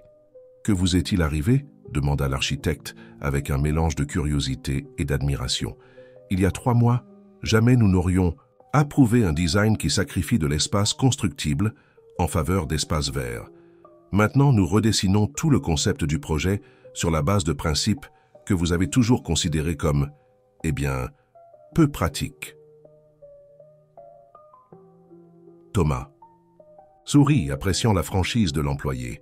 « Disons que j'ai eu un changement de perspective. J'ai réalisé qu'il y a plus de valeur à construire des espaces que les gens veulent réellement habiter, pas seulement posséder comme investissement. » Paul hocha la tête, pensif. « Eh bien, quelle que soit la cause de ce changement, l'équipe est plus motivée que jamais. C'est comme si nous construisions enfin quelque chose avec du sens, pas juste une résidence de luxe de plus. » Les paroles de l'architecte restèrent avec Thomas le reste de la journée. Quelque chose avec du sens. N'était-ce pas exactement ce qu'il cherchait depuis qu'il avait rencontré Louise? Pas seulement dans son travail, mais dans sa vie entière. Ce soir-là, en retournant à l'atelier de Louise, il la trouva, absorbée dans les détails de la grande toile, si concentrée qu'elle remarqua à peine son arrivée. Il l'observa travailler pendant quelques minutes, admirant l'intensité de sa concentration, la passion qui émanait de chaque coup de pinceau. « Tu as changé ma vie, » dit-il finalement, quand elle fit une pause pour nettoyer ses pinceaux. Louise se retourna surprise non seulement par les mots, mais par l'émotion qu'ils contenaient. « Comment ça ?» demanda-t-elle, posant ses pinceaux de côté. « Avant de te connaître, je construisais des murs, » expliqua Thomas, s'approchant. « Des structures imposantes, oui, mais vides. Maintenant, j'apprends à construire des ponts entre ce que je pille, suis et ce que je peux être, entre ce que je fais et ce qui compte vraiment. » Les yeux de Louise s'adoucirent. « Tu y serais arrivé éventuellement, même sans moi. Les fissures étaient déjà là, tu te souviens? J'ai simplement aidé à laisser entrer la lumière. »« Je n'en suis pas si sûr, » répondit-il honnêtement. « Je pense que j'aurais pu passer le reste de ma vie dans cette prison de béton que je m'étais construite, convaincu que c'était un palais. » Elle sourit, touchant doucement son visage. « Et moi, j'aurais pu continuer à peindre des versions de plus en plus élaborées de la même chose, sans jamais vraiment évoluer, sans cette collaboration que nous avons maintenant. » Les jours suivants apportèrent une intensité croissante au travail. La date de l'exposition approchait rapidement, et bien que la pièce centrale progressât bien, il restait beaucoup à faire. Louise entrait fréquemment dans des états de concentration si profonde qu'elle mangeait et dormait à peine, n'émergeant que lorsque son corps ne pouvait tout simplement plus tenir. Inquiet, Thomas organisa son propre temps de façon à être de plus en plus présent à l'atelier, apportant des repas s'assurant qu'elle se repose, périodiquement, parfois simplement assis tranquillement dans un coin, travaillant sur son ordinateur portable pendant qu'elle peignait, une présence silencieuse de soutien. Ce fut durant une de ces nuits de travail intense, alors qu'il ne restait qu'une semaine avant l'exposition, que Thomas reçut un appel qui allait changer ses plans. « Monsieur Bertrand », la voix de Denise sonnait tendue même au téléphone. « Je suis désolé de vous déranger si tard, mais une situation s'est présentée. L'investisseur principal du projet de la Défense menace de retirer son soutien après avoir vu les modifications du design. Il exige une réunion demain à 9 h et insiste pour que vous soyez présent. » Thomas sentit une tension dans son estomac. L'investisseur en question, Maurice Almeida, était connu pour son intransigeance et son pouvoir sur le marché immobilier. Perdre son soutien ne signifierait pas seulement un revers financier, mais potentiellement un coup à la crédibilité de l'entreprise dans son ensemble. « J'y serai, Denise », répondit-il après un moment d'hésitation. « Préparez tous les chiffres actualisés du projet, particulièrement les projections de valorisation à long terme, avec le nouveau design. » En raccrochant, il trouva Louise qui l'observait avec une expression préoccupée. « Problème ?» demanda-t-elle. « Rien qui ne puisse qu'être résolu, » répondit-il, essayant de paraître plus confiant qu'il ne l'était. Juste un investisseur résistant au changement dans le projet de la Défense. Louise acquiesça, compréhensive. Ça doit être difficile pour eux de comprendre ta transformation quand ils n'ont pas vécu le même processus. Thomas sourit, faiblement. C'est plus une question d'argent. Le nouveau design réduit la surface construite en faveur d'espaces communs et d'espaces verts. Dans la vision traditionnelle, cela signifie moins d'unités à vendre, moins de profits immédiats. Et dans ta vision, demanda-t-elle, sincèrement intéressée. Cela signifie un développement plus désirable, plus durable et à long terme plus précieux, répondit-il. Mais convaincre des investisseurs de penser au-delà du prochain bilan trimestriel est un défi. Louise l'observa un moment, puis s'approcha et prit ses mains. « Va défendre ta vision », dit-elle fermement. « Tu as transformé ta façon de voir le monde. Maintenant, transforme leur façon de le voir. » La réunion le lendemain matin fut exactement aussi tendue que Thomas l'avait anticipé. Maurice Almeida, un homme d'une soixantaine d'années avec la dureté de quelqu'un qui a construit un empire à partir de rien, ne prit pas la peine de cacher son mécontentement. « Qu'est-ce que tu penses faire, Bertrand ?»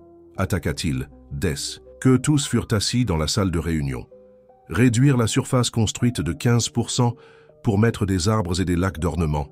Nous sommes dans l'immobilier, pas le jardinage. » Dans le passé, Thomas aurait immédiatement reculé, trouvé un compromis, sacrifié sa vision en faveur de l'harmonie commerciale. Mais quelque chose avait fondamentalement changé en lui. « Maurice », commença-t-il, avec un calme qui surprit tous ceux présents dans la salle, « je comprends votre préoccupation.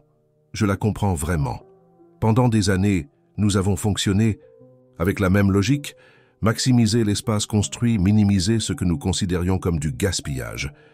Mais le marché change, les acheteurs aussi. » Utilisant les données que Denise avait préparées, Thomas présenta une analyse détaillée des tendances récentes sur le marché immobilier de luxe, la valorisation croissante des développements, avec des références durables, la prime que les consommateurs étaient prêts à payer pour des espaces qui offraient une qualité de vie, pas seulement des mètres carrés.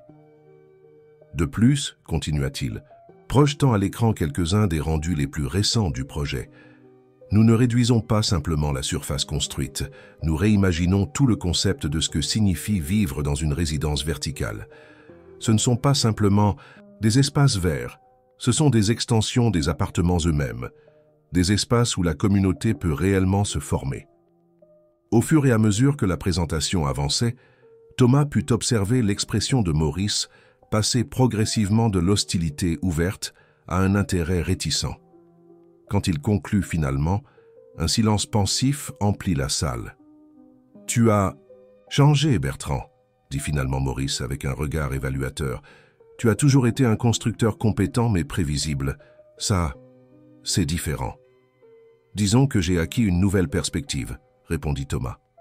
Cette perspective a un nom, demanda l'investisseur avec un sourire rusé qui surprit tout le monde. Thomas ne put s'empêcher de sourire. Oui, mais la transformation est authentiquement mienne. À la fin de la réunion, Maurice non seulement maintint son investissement, mais manifesta son intérêt à explorer comment le nouveau concept pourrait être appliqué à d'autres projets. Quand tous quittèrent la salle, seul Richard resta, observant Thomas avec un sourire satisfait. « Impressionnant », commenta-t-il. « L'ancien Thomas aurait cédé dans les 5 premières minutes. »« L'ancien Thomas. »« Un n'existe plus, » répondit-il, commençant à rassembler ses documents. « Ou plutôt, il se transforme en quelque chose de différent, tout comme nos projets. » « En parlant de transformation, » dit Richard, soudainement sérieux, « Louise m'a appelé. Ce matin, elle n'avait pas l'air bien. » Thomas se figea. Que s'est-il passé? Je ne sais pas exactement. Quelque chose à propos de problèmes avec la toile principale. Elle semblait vraiment bouleversée. Sans attendre plus d'explications, Thomas rassembla rapidement ses affaires et quitta le bureau, ignorant les regards surpris lorsqu'il passa précipitamment dans le couloir. Dans la voiture, il tenta d'appeler Louise plusieurs fois, mais tous les appels allèrent à la messagerie vocale. Quand il arriva finalement à l'atelier, il trouva la porte déverrouillée, mais aucun signe de Louise. L'espace, normalement, vibrant de couleurs et d'énergie, semblait étrangement silencieux, presque abandonné. Au centre, la grande toile sur laquelle ils avaient travaillé si intensément ces dernières semaines était couverte d'un drap. « Louise » appela Thomas, une inquiétude grandissante dans sa poitrine. Il n'y eut pas de réponse. S'approchant de la toile couverte, Thomas hésita un moment avant de retirer le drap. Ce qu'il vit fit sombrer son cœur. De grandes zones de la peinture, y compris des sections qu'ils avaient finalisées seulement 2 jours auparavant, étaient recouvertes de peinture noire, comme si quelqu'un avait délibérément tenté d'effacer le travail. « Je n'ai pas réussi. » La voix de Louise vint d'un coin sombre de l'atelier, où elle était assise par terre, adossée au mur, les genoux ramenés contre sa poitrine. « Je me suis réveillé ce matin, j'ai regardé la toile et tout semblait faux, mensonger. » Thomas s'approcha lentement, s'asseyant à côté d'elle sur le sol froid. « Qu'est-ce qui semblait faux ?» demanda-t-il doucement. « Tout, » répondit-elle, la voix tremblante. « Le récit que nous avons créé, de transformation harmonieuse, d'équilibre entre le construit et le naturel. C'est un beau fantasme, mais ce n'est pas réel. La vraie transformation est chaotique, douloureuse, incomplète. J'ai regardé cette toile et je n'ai vu que de la malhonnêteté. » Thomas resta silencieux un moment, absorbant ses paroles. Finalement, il demanda « Et qu'est-ce qui serait honnête selon toi ?» Louise leva les yeux, ses yeux rougis par les pleurs rencontrant les siens. « Je ne sais pas, » admit-elle. « C'est peut-être ce qui m'effraie, qu'il n'y ait pas de réponse nette, de conclusion satisfaisante, que nous devions vivre dans l'incomplétude, dans la contradiction constante. » Quelque chose dans ces paroles toucha Thomas profondément. Ce n'était pas seulement à propos de la peinture, c'était à propos d'eux deux, de leur parcours personnel, de la prétention que la transformation signifiait atteindre une destination finale, parfaite et résolue. « C'est peut-être exactement ce que nous devons montrer, » dit-il lentement, une idée commençant à se former. Pas une transformation idéalisée, mais réelle, avec ses contradictions, ses zones sombres, ses questions sans réponse. La nuit de l'ouverture de l'exposition, Fragilité urbaine, métamorphose au Musée d'art contemporain de Paris, arriva avec un mélange d'attente et de nervosité. Une pluie fine tombait sur la ville, créant un effet éthéré sur les lumières qui illuminaient la façade moderniste du musée. À l'intérieur du bâtiment, l'élite culturelle et économique de Paris circulait dans les salles, coupe de champagne en main, commentant les œuvres exposées sur les murs blancs. Des critiques d'art nationaux et internationaux prenaient des notes dans de petits carnets, tandis que des photographes capturaient les moments les plus significatifs de l'événement. Dans un coin discret de la salle principale, Thomas attendait, impeccable dans son costume sombre, mais avec une cravate discrète que Louise avait peinte à la main spécialement pour l'occasion. Un motif abstrait suggérant des structures architecturales se dissolvant en éléments naturels. Ses yeux ne quittaient pas l'entrée une seconde, anxieux de son arrivée. Au cours des dernières semaines, après le moment de crise dans l'atelier, Thomas et Louise avaient travaillé fébrilement sur une approche complètement nouvelle pour la pièce centrale de l'exposition. Au lieu d'essayer de cacher les zones que Louise avait couvertes de peinture noire dans son moment de désespoir, ils les avaient incorporées au concept, les transformant en partie intégrante de l'œuvre.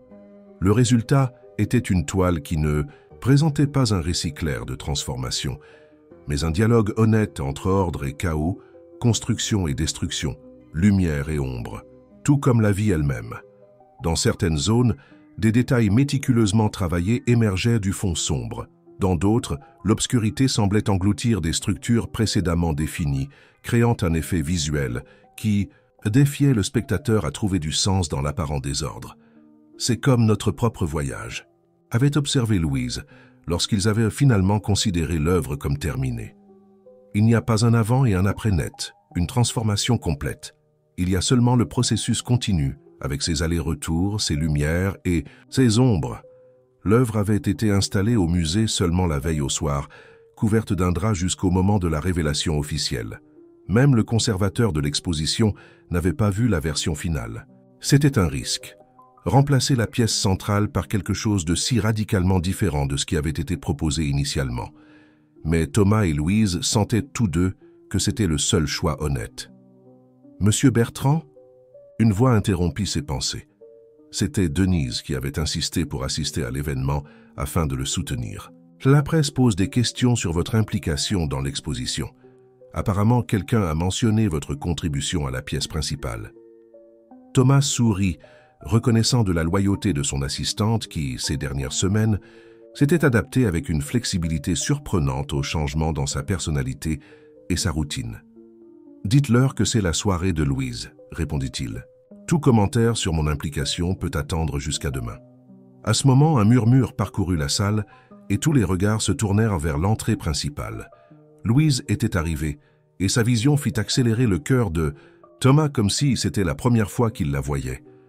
Elle portait une longue robe d'un bleu profond qui rappelait le ciel nocturne, avec de petits détails qui brillaient comme des étoiles quand elle se déplaçait. Ses cheveux bouclés étaient lâchés, encadrant son visage dans une auréole sauvage, et ses yeux ambrés qui avaient vu à travers les défenses de Thomas dès leur première rencontre, brillaient d'un mélange de nervosité et de détermination. En le voyant, un sourire illumina son visage et elle marcha directement vers lui, ignorant les photographes et les journalistes qui tentèrent de capter son attention. « Tu es venu, » dit-elle lorsqu'elle arriva enfin jusqu'à lui. « Je n'aurais manqué ça pour rien au monde, » répondit Thomas, résistant à l'envie de l'embrasser sur le champ, conscient des regards curieux autour d'eux. « Je suis terrifié, » confessa Louise, sa voix presque un murmure. « Et s'ils détestent, et s'ils ne comprennent pas ce que nous avons essayé de faire ?» Thomas prit ses mains entre les siennes, les sentant trembler. « Alors nous aurons été honnêtes, malgré tout, » répondit-il avec fermeté. « C'est plus que la plupart des gens peuvent dire de leur travail. » Avant qu'ils ne puissent poursuivre leur conversation, le conservateur de l'exposition, Pierre Mendès, s'approcha, son visage un masque de nervosité polie. « Louise, ma chère, tout le monde attend, » dit-il, jetant des regards inquiets à sa montre. « Nous devons commencer le discours d'ouverture et la révélation de la pièce principale. » Louise respira profondément, serrant les mains de Thomas une dernière fois avant de les relâcher. « Je suis prête, » dit-elle, plus pour elle-même que pour les autres. La foule se rassembla dans la salle principale où la grande toile couverte dominait le mur central. Les coupes furent levées lorsque Pierre Mendès commença son discours, louant le talent singulier de Louise et sa capacité à capturer l'essence contradictoire de la vie urbaine contemporaine. « Et maintenant, » conclut-il, « j'ai le plaisir de présenter la pièce centrale de cette exposition, une œuvre qui, selon l'artiste elle-même, représente une évolution significative dans sa vision. Métamorphose continue, de Louise Martin. » Le drap fut retiré avec un geste dramatique, révélant enfin la toile dans toute sa complexité provocante. Un silence absolu s'empara de la salle, tandis que les spectateurs absorbaient l'impact visuel de l'œuvre, si différente du style, plus littéral et narratif pour lequel Louise était connue. Là où il y avait auparavant une progression claire de transformation urbaine, il existait maintenant un dialogue visuel beaucoup plus complexe. Des zones de détails méticuleux émergèrent de zones d'obscurité apparemment chaotiques.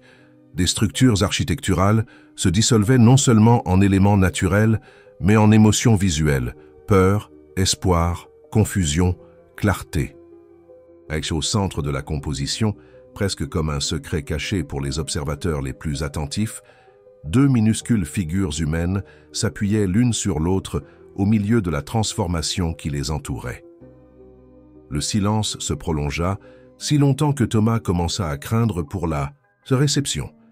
Il regarda Louise qui restait immobile à côté du conservateur, son visage un masque de sang-froid qui ne parvenait pas à cacher complètement sa vulnérabilité. Puis, comme si un sort avait été rompu, un homme dans la foule commença à applaudir. D'autres se joignirent à lui, et bientôt toute la salle résonnait d'applaudissements enthousiastes. Des voix excitées discutèrent d'interprétations, des critiques gesticulaient avec animation en pointant différentes sections de la toile, et des flashs d'appareils photo illuminaient répétitivement la scène. « Extraordinaire !» déclara un critique français près de Thomas, assez fort pour être entendu au-dessus du brouhaha. Une rupture complète avec son travail précédent, et pourtant indéniablement Martin. C'est comme si elle avait déconstruit son propre langage visuel et l'avait reconstruit à un niveau entièrement nouveau. Louise fut rapidement entourée d'admirateurs et de journalistes, tous désireux d'entendre son explication sur l'évolution dramatique de son travail. Thomas se tint à distance, observant avec fierté tandis qu'elle répondait aux questions avec un mélange d'honnêteté et d'élégance. « La transformation n'est jamais un processus net ou prévisible, » expliqua-t-elle, à un groupe particulièrement insistant. Que ce soit dans la ville ou en nous-mêmes, elle implique des pertes, des contradictions, des moments d'obscurité totale. Cette œuvre tente de capturer non seulement le résultat du changement, mais son processus, confus, douloureux, mais finalement nécessaire. Au fur et à mesure que la soirée avançait, il devenait clair que l'exposition serait un succès extraordinaire. Plusieurs œuvres affichaient déjà des étiquettes rouges discrètes indiquant qu'elles avaient été vendues, et le livre des visiteurs débordait de commentaires enthousiastes. Plus important encore, la pièce centrale, l'œuvre qui avait failli ne pas voir le jour, était acclamée comme une avancée significative non seulement dans la carrière de Louise, mais dans la scène artistique contemporaine française dans son ensemble. Vers minuit, alors que la foule commençait à diminuer, Thomas réussit enfin à avoir un moment seul avec Louise dans un coin tranquille de la salle. « Tu as réussi », dit-il, ne parvenant pas à cacher la fierté dans sa voix. Ils ont compris, ou du moins, ils ont suffisamment compris pour être profondément touchés. Louise sourit, le soulagement et l'épuisement évident sur son visage. « Nous avons réussi », corrigea-t-elle. « Sans toi, sans notre voyage ensemble, je ne serais jamais arrivé à cette œuvre. » Thomas toucha doucement son visage. « Je pense que nous avions tous les deux besoin l'un de l'autre pour briser nos propres murs. » Un employé du musée s'approcha discrètement, s'excusant de l'interruption. « Mademoiselle Martin, il y a quelqu'un qui insiste pour vous parler. Elle dit qu'elle est venue spécialement de New York pour l'exposition. » Louise lança un regard interrogateur à Thomas, qui haussa les épaules aussi curieux qu'elle. Ils suivirent l'employé jusqu'à une salle adjacente, où une femme élégante d'âge moyen les attendait, observant attentivement l'un des tableaux plus petits de l'exposition. « Louise Martin ?» demanda la femme, se tournant en entendant leur « pas. Je suis Isabelle Torres, directrice de la Galerie Méridien à New York. » Les yeux de Louise s'élargirent légèrement. La Galerie Méridien était l'une des plus prestigieuses au monde, connue pour propulser des artistes contemporains vers une renommée internationale. « C'est un plaisir de vous rencontrer, » répondit Louise, tendant la main. « Voici Thomas Bertrand, mon... » Elle hésita un moment, réalisant qu'ils n'avaient jamais vraiment défini ce qu'ils étaient l'un pour l'autre. « Votre collaborateur ?» suggéra Isabelle, avec un sourire entendu. « J'ai entendu dire que la pièce centrale était un travail conjoint. Quelque chose d'inédit pour vous, n'est-ce pas ?»« Thomas est beaucoup de choses, » répondit Louise, lui souriant. « Collaborateur, oui, mais aussi inspiration, défi, soutien. » Isabelle acquiesça, comme si elle confirmait quelque chose qu'elle soupçonnait déjà. Les meilleures collaborations artistiques le sont généralement. Je suis venu vous inviter, Louise, pour une exposition individuelle à la Méridien l'automne prochain. Après avoir vu votre travail ce soir, je suis certaine que vous êtes prête pour le public international. La proposition était tout ce dont Louise avait rêvé pendant des années, une plateforme internationale. La chance d'établir son nom au-delà des frontières françaises. Mais au lieu de l'euphorie immédiate qu'elle aurait ressentie quelques mois plus tôt, elle regarda Thomas, une question silencieuse dans ses yeux. « C'est une opportunité incroyable, dit-il sincèrement. Tu la mérites. » Ce serait un engagement significatif, poursuivit Isabelle. Nous aurions besoin que vous passiez au moins 6 mois à New York préparant de nouvelles œuvres, spécifiquement pour l'espace de la galerie. 6 mois. La réalité de ce que cela signifierait pour leur relation naissante pesa lourdement entre eux. « Je dois y réfléchir, » répondit finalement Louise. « C'est un immense honneur, mais j'ai des engagements ici que je dois considérer. » Isabelle sourit avec compréhension. « Bien sûr, je serai à Paris encore 3 jours. Voici ma carte. Nous pourrons nous rencontrer pour discuter des détails quand vous serez prête. » Après le départ de la galeriste, Thomas et Louise restèrent silencieux un moment, l'ampleur de l'opportunité et ses complications potentielles pesant sur eux deux. « Tu dois accepter, » dit finalement Thomas. « C'est tout ce que tu as toujours voulu. »« Les choses ont changé, » répondit Louise, sa voix basse. « Ce que je veux a changé. » Thomas prit ses mains entre les siennes. « Écoute, ce que nous avons est trop spécial pour être limité par la distance. 6 mois passent vite et New York n'est pas si loin. Et si je ne voulais pas y aller seul ?» demanda Louise, ses yeux rencontrant les siens avec une intensité qui lui coupa le souffle. La question resta suspendue entre eux, chargée de possibilités inexplorées. Thomas pensa à son entreprise, aux changements qu'il avait commencé à mettre en œuvre, aux projets qui commençaient à refléter sa vision renouvelée. Il pensa aussi à la personne qu'il était devenu ces dernières semaines, plus libre, plus authentique, plus vivant. « Es-tu en train de m'inviter pour une nouvelle aventure, Louise Martin ?» demanda-t-il, un lent sourire se formant sur ses lèvres. « Je suggère que notre transformation n'est pas encore complète, » répondit-elle, « et que peut-être nous pourrions continuer ce voyage ensemble, dans un nouveau décor. » À ce moment, regardant la femme qui avait complètement bouleversé sa vie soigneusement ordonnée, Thomas comprit qu'il avait trouvé quelque chose que ses constructions de béton et de verre ne pourraient jamais offrir. Un véritable foyer, non pas dans un lieu physique, mais dans une connexion humaine. « Tu sais, dit-il, j'ai toujours voulu explorer le marché international et j'ai quelques idées architecturales que la scène new-yorkaise pourrait vraiment apprécier. » Le sourire de Louise s'élargit, illuminant son visage. « Alors peut-être pouvons-nous construire quelque chose de nouveau ensemble, là-bas et ici. »« Construire et déconstruire, » approuva Thomas.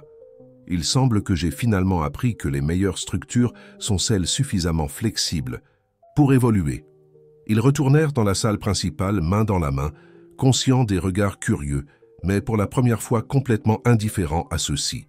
La grande toile, dramatiquement éclairée au centre de l'espace, semblait pulser d'une vie propre, un témoignage visuel du voyage qu'ils avaient parcouru ensemble, des murs qu'ils avaient abattus, des vulnérabilités qu'ils avaient embrassées.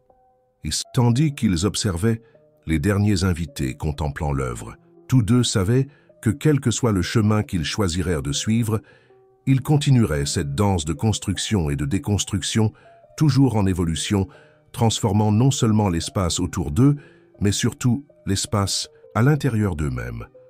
Les lumières du musée commencèrent à s'éteindre progressivement, signalant la fin de la soirée d'ouverture. Dehors, la pluie s'était arrêtée et un ciel étonnamment étoilé brillait sur la ville qui ne dort vraiment jamais. Paris, avec toutes ses contradictions et possibilités, s'étendait autour d'eux, une toile urbaine constamment redessinée par les rêves et les actions de ses habitants. « Prête à partir ?» demanda Thomas, offrant son bras. Louise sourit, enlaçant son bras au sien. « Prête à continuer », corrigea-t-elle doucement. Et ensemble, ils marchèrent dans la nuit, laissant derrière eux les murs qui les avaient emprisonnés pendant si longtemps, vers un avenir qui, bien qu'incertain, promettait d'être authentiquement le leur, avec toutes ses couleurs, ses ombres et ses transformations continues. Plus vous commentez et partagez, plus nous pourrons vous apporter des histoires qui touchent votre cœur. Si vous souhaitez voir la deuxième partie et la